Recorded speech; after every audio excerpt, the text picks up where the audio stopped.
My name's David Hodge and I'm the owner of Plastic Forests. Last year our world changed forever and we're on this planet and so we've been changed forever. Last year China stopped accepting 7 million tonnes of plastic waste for recycling. They did about 60% of the world's plastic recycling. That all came to a stop, and even as recently as this week 187 countries have now agreed that they'll limit the sending of waste from one country to another. What does that mean for us? It means that there's no way. Everything we're generating here is going to stay here, and if we're to make a circular economy, we have to deal with it. What we can see, and this is down in Victoria at a company called SKM Recycling, that's plastic. That's thousands of tonnes of plastic with nowhere to go. We're limited in relation to our production facilities, but what we're super limited on is end markets, and that's you, that's me, that's government.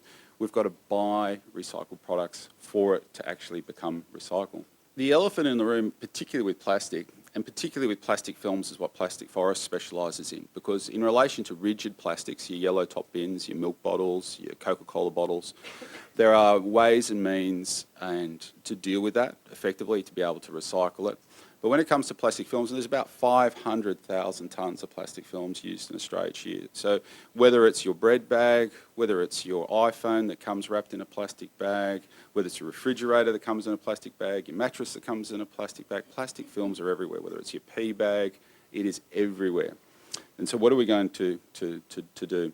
We can do the polyolefins, which is your number 2, which is HDPE, your number 4, and woven polypropylene, which is number 5. And we're about to start taking polystyrene, which is number 6, into some products.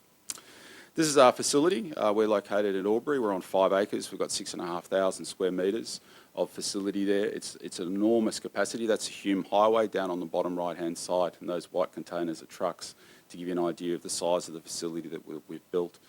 We're ideally located on the east coast of Australia, and so we can service, we've got customers in Queensland that freight down their plastic for recycling, zero waste to landfill food manufacturers.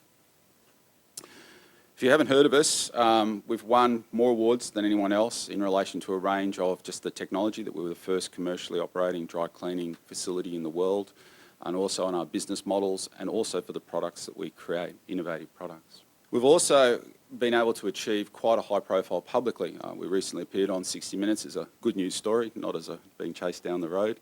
And we're about to appear on Landline coming up very shortly as well, because we have an environmental heart, not-for-profit side of life where we accept all agricultural films for farmers for free, because I don't want them to bury them on their farm. I don't want them to burn them on their farm either.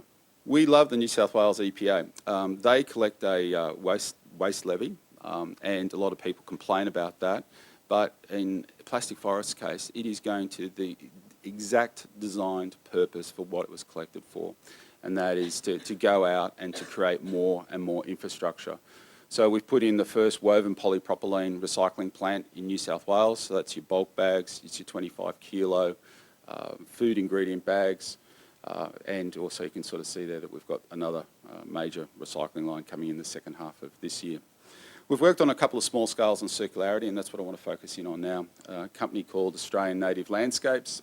We can see there that Pat, who owns that, has been collecting those films at the top, as you can see, and we turn that into garden edging, which he then sells. So he takes back his plastic waste, we clean it, dry clean it, and turn it into product for him.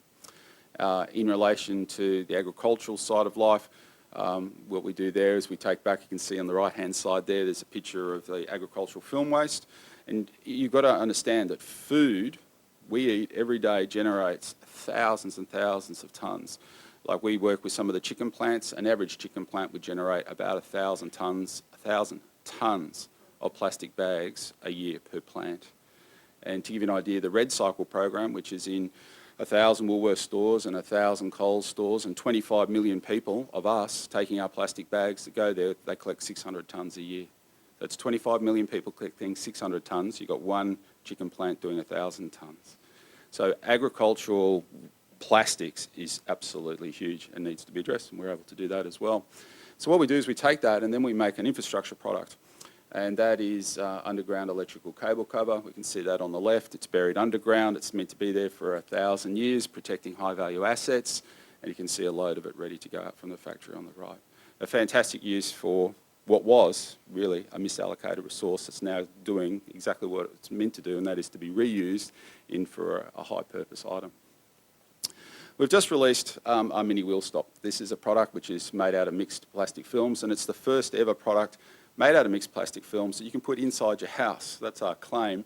Most of the things that are made are outside, bollards, park benches, and we get a lot of people that actually say, how do we engage with plastic recycling? You know, I'm asking you to buy products, and you're saying, what are you making that I can buy? You see, so this is a nice, simple product you can put into your garage, and it stops you from hitting the kids' bikes in front of it, or the motorbike, in my case, in front of the car.